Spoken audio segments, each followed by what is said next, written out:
how to request a video verification for your business. So if you find this video tutorial helpful, please subscribe to this channel as well as click on that bell icon on so you'll be updated if there are new uploads here. So what you would do is go to your Google and go to the URL and type in business support. So you will be greeted with a page just like this one. So you will address your problems here, like business is not listed, and also you want a video verification for this one. And if you are done, you can just proceed to the next step. And in step 2, we can just skip this one. And in here, in step 3, you will be seeing this email right here.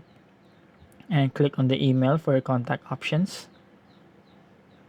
And after that, you will be required to fill with this form right here, like your issue, your name, and what are you trying to accomplish for this kind of request, and also what is your relationship to the business is very important to be stated in here.